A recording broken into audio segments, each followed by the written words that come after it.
Let's start the next topic, that is humidity in atmosphere. Humidity क्या है? It is the amount of moisture जो कि water vapour है present in the air. Air में कितना moisture है ये ह्यूमिडिटी कहलाती है. Water vapour forms only 1%, 4% of air at a place. किसी भी प्लेस पे अगर 4% एयर है तो उसका 1% वाटर वेपर होगी, यानी 1:4 का रेशियो रहता है. अब ये एक इम्पॉर्टेंट एलिमेंट है वेदर एंड क्लाइमेट का, जो कि टेम्परेचर को, एयर टेम्परेचर को रेगुलेट करती है, क्लाउड्स को फॉर्म करती है और डे टू डे जो वेदर के चेंजेस होते हैं उसको भी डिस्क्राइब करती है, उसमें भी फ़र्क डालती है. Very humid air absorbs heat during the day. अगर ह्यूमिडिटी बहुत ज़्यादा होती है तो दिन के वक्त वो हीट को एब्जॉर्ब कर लेती है और फिर उसका असर रात में भी देखने को मिलता है. एब्सोल्यूट ह्यूमिडिटी क्या होती है? Is the amount of water in a given volume of air. एक पर्टिकुलर एरिया में जितने वॉल्यूम ऑफ एयर है उसमें amount of water, that is absolute humidity.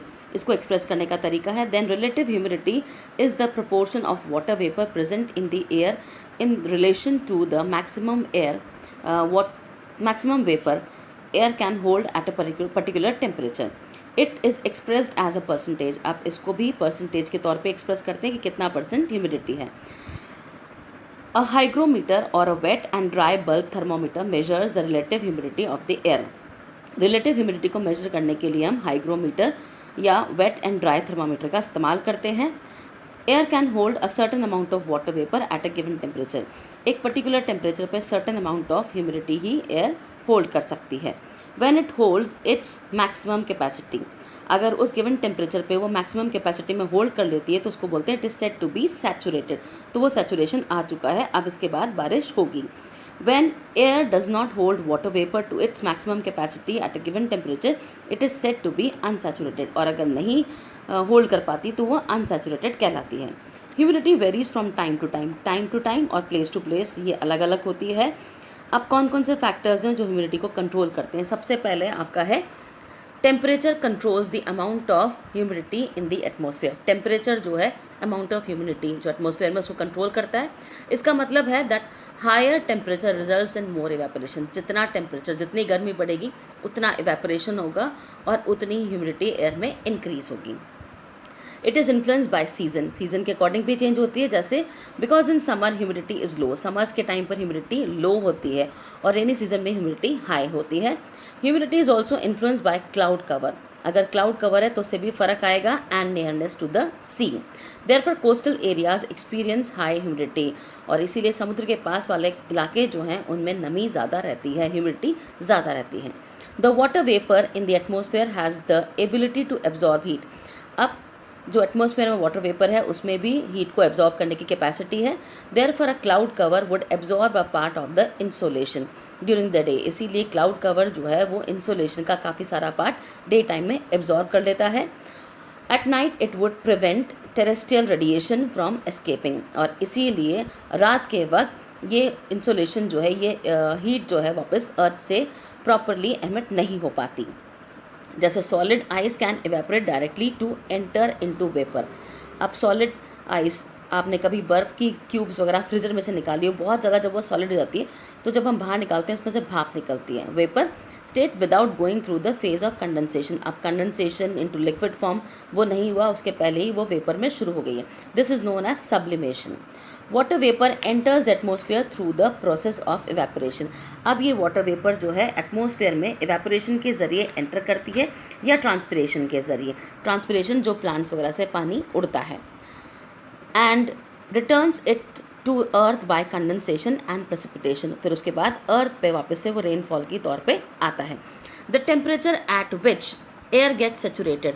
जो सेचुरेटिंग पॉइंट है टेम्परेचर का उसको बोलते हैं, जिस टेम्परेचर पे एयर सेचुरेट होती है उसको बोलते हैं due point. At this temperature water vapour changes into minute water droplets. और इस टेम्परेचर पर आकर ये वाटर वेपर जो है वो छोटे छोटे ड्रॉपलेट्स में या आइस क्रिस्टल्स में कन्वर्ट हो जाते हैं कूल होने के बाद में. Dew point varies with the amount of water vapour in the air. अब amount of water vapour in the air, उसके हिसाब से ड्यू पॉइंट जो है वो भी अलग अलग होता है. The change of state from water vapour to water is called condensation. जब ये वाटर वेपर वापस वाटर में कन्वर्ट होती है उसको कंडेंसेशन कहा जाता है. It occurs around tiny particles of matter. ये किसी भी मैटर के आसपास टाइनी पार्टिकल्स में की फॉर्म में होता है. Smoke, dust particles and salt form the nuclei or cloud surfaces for condensation to occur. Class आपके चैप्टर का लास्ट टॉपिक जो है that is types of condensation. कितनी तरह के कंडेंसेशन होते हैं? सबसे पहला आपका है cloud, fog, mist, due and Frost. अब ये चीज़ें कैसे फॉर्म होती है? तो कंडेंसेशन फॉर्म्स जो अलग अलग है मैंने आपको क्लियर करी दी। उसके बाद सबसे पहले क्लाउड्स जो हैं आपके वो कैसे फॉर्म होते हैं? Clouds are accumulation of minute condensed droplets of water. Clouds accumulation है, मिक्सचर है, पूरा जब कंबाइन करते हैं किसी चीज़ को, ये माइन्यूट कंडेंस्ड ड्रॉपलेट्स है, छोटी छोटी ड्रॉपलेट्स है जो कि कंडेंस फॉर्म में हो गई है, चाहे वो वाटर की हो चाहे आइस की हो, सस्पेंडेड इन दी एयर। इससे आपके क्लाउड्स बनते हैं। They are formed when water vapour cools after rising. ये कब बनते हैं? जब वाटर वेपर ऊपर की तरफ उठते उठते टेम्परेचर कम हो जाता है, वो कूल हो जाती है एंड कंडेंस इन एयर, और उसके बाद फिर एयर में कंडेंसिंग उसकी शुरू हो जाती है। Have you observe clouds of different shapes? और इसीलिए हमने कई बार अलग अलग शेप और साइज़ की क्लाउड देखे हैं, यानी जितनी वो कंडेंस्ड होगी, जितना वो कूल होगा, जितना वो एक्यूमुलेट होगा, इतना बड़ा क्लाउड उतनी डिफरेंट शेप का फॉर्म होगा। फिर फॉग क्या है? Fog is actually cloud that forms close to the ground. Fog भी क्लाउड ही है, लेकिन ये ग्राउंड के काफ़ी पास में बनता है, धुंध जो नीचे नीचे हमको नजर आती है। It also has condensed and suspended water droplets. इसके अंदर भी कंडेंस सस्पेंडेड वाटर ड्रॉपलेट्स होती है। It is different from a cloud, लेकिन ये क्लाउड से थोड़ा डिफरेंट है। वो इसलिए it forms when water vapour in a layer of air cools, क्योंकि ये तब बनती है फॉग आपकी जब water vapour layer of air, आसपास की एयर में ही जब वो कूल हो जाता है after contact with the cloud cold ground surface, क्योंकि ये कोल्ड ग्राउंड सरफेस के कॉन्टैक्ट में है और वहीं इसका टेम्परेचर कम हो गया है। अब इसके बाद mist is the name for dense fog, less dense fog. ये फॉग अगर लेस डेंस होती है, बहुत ज़्यादा घनी है तो उसको फॉग कहेंगे, और कम घनत्व वाली है यानी हल्की हल्की धुंध है तो उसको मिस्ट कहा जाएगा। फिर आपकी है ड्यू। ड्यू कैसे बनती है? When water vapour in the lower parts of air condenses after contact with cold surfaces. जब वाटर वेपर आपके lower part of air, air में नीचे की तरफ कंडेंस हो जाती है after contact with cold surface, आसपास की कोल्ड सरफेस के कॉन्टैक्ट में आकर, तो वो ड्यू ड्रॉप्स में कन्वर्ट हो जाती है। जो उसकी बूंदें हम लोग घास पे, फूल पौधों पे देखते हैं, such as blades of grass, leaves, buildings, metal and coals, इन पे हमको ये नजर आती है।